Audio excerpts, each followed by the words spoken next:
Fashion colour করতে বা দেখতে আমরা কারাই না পছন্দ করি, সবাই কম বেশি ফ্যাশন কালার পছন্দ করি, কিন্তু ক্যারি করাটা ভীষণ টাফ হয়ে যায় বা সবার জন্য বা সবার স্কিন কালারে কিন্তু আমরা ক্যারি করতে পারি না বা ভালো লাগে না সব কালার। তো এই সমস্ত ইন ডিটেলসে তোমরা শিখতে চাইলে আমার আপকামিং যে কোর্স আছে সেখানে তোমরা জয়েন করতে পারো। ইন ডিটেলসে সমস্ত কিছু তোমাদেরকে শেখানো হবে। ডিটেলসের জন্য তোমরা পিন পোস্ট চেক করতে পারো, আদারওয়াইজ এই ভিডিওর ক্যাপশন চেক করতে পারো, আমি লিঙ্ক প্রোভাইড করে দেবো যেখানে তোমরা ডিটেলস পেয়ে যাবে। তো আজকে যে টপিক সেটা হচ্ছে ফ্যাশন হেয়ার কালার। এই 3 রকমের হেয়ার কালার আমি কিভাবে করলাম সেটা তোমাদের সাথে শেয়ার করব।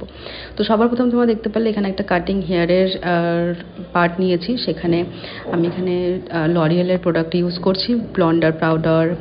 তোমার ব্লন্ডার পাউডারটা লরিয়ালের না, ডেভেলপারটা লরিয়ালের 20 ভলিউম দিয়ে ফার্স্ট ইউজ করছি, যেহেতু এখানে স্ট্রেটনিং হেয়ারের একটা আমার কাছে কাটিং শিট ছিল সেটাতে।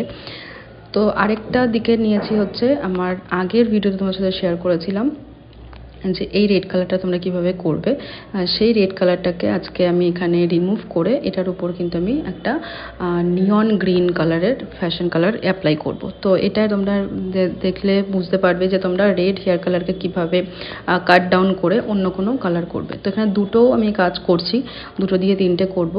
তো এটাকেও র্যাপ করে দিয়েছিলাম কিছুক্ষণের জন্য, ওটাকেও র্যাপ করে দিলাম কিছুক্ষণের জন্য। তারপর এটার মিনিট 15 পর খুলে দেখলাম যে এটা প্রসেস করতে অনেক দেরি করছে। এদিকে এটার অটোমেটিকলি অনেকটা প্রসেস হয়ে আসছে। তো সেখানে কি করলাম, আগে এটাও দেখলাম প্রসেস হয়ে গেছে। তো এটা তোমরা দেখতে পাচ্ছ রেড কালার থেকে অনেকটা অরেঞ্জিশ বা ইয়েলো ব্লন্ডের দিকে চলে এসেছে। তো এটাকে আর কিছুক্ষণ রাখার পর ওয়াশ করে দিয়েছি। ওয়াশ করার পর ঠিক এরকম কালার এসছে। এটার উপর স্ট্রিক্সের যে গ্রিন কালার, নিয়ন গ্রিন কালারের যে ফ্যাশন কালারটা সেটা এখানে ইউজ করছি। তোমাদের সঙ্গে সমস্ত ডিটেলস এবং প্রোডাক্ট কিন্তু শেয়ার করছি, আশা করছি তোমাদের অসুবিধা হবে না। যদিও তারপর কিছু অসুবিধা হয় অবশ্যই কমেন্ট করতে পারো, এবং আপকামিং কী রিলেটেড ভিডিও দেখতে চাও সেটাও কিন্তু অবশ্যই কমেন্ট করে জানাবে। আর কে কোথা থেকে দেখছো সেটা কিন্তু অবশ্যই জানিও।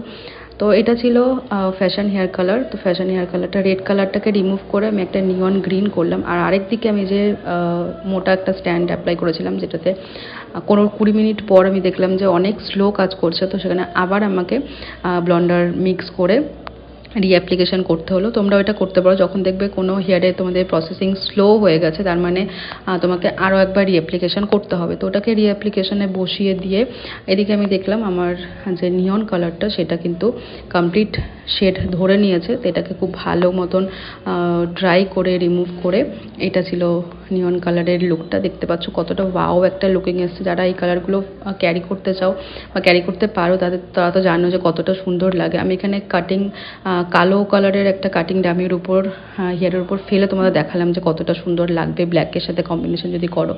তো ওদিকে ওইটা হয়ে যাওয়ার পর এই হেয়ারটাও প্রায় হয়ে এসেছিলো, ব্লন্ডের ফ্যামিলির দিকে যায়নি।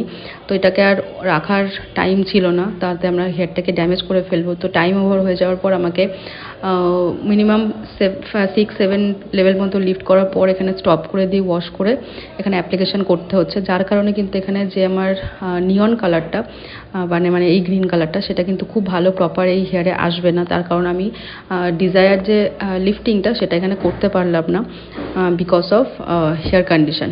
তো দুটোরই ঠিকঠাক টাইম রাখার পর ওয়াশ করে এবং স্টাইলিং করার পর এরকম লুক এসেছিলো। পিঙ্কিশ রেডিশ যে কালারটা সেটা কতটা সুন্দর এসে দেখতেই পাচ্ছ।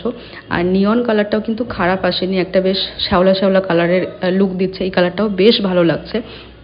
তো ওটা দিয়ে পিঙ্ক তোমার নিয়ন কালারটা দিয়ে এটা একটা তোমার প্রমিনেন্ট কালার হয়েছে, যেটাকে আমি রেড কালারটা রিমুভ করে যেটাতে করেছি সেটা প্রপার নিয়ন এসছে।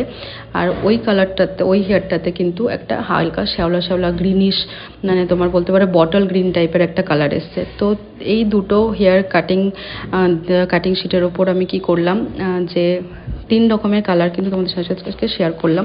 তোমরা অবশ্যই জানাবে তোমাদের কেমন লাগলো, এবং আশা করছি আমার ভিডিও থেকে তোমরা কিছু নলেজ পাও এবং শিখতে পারো।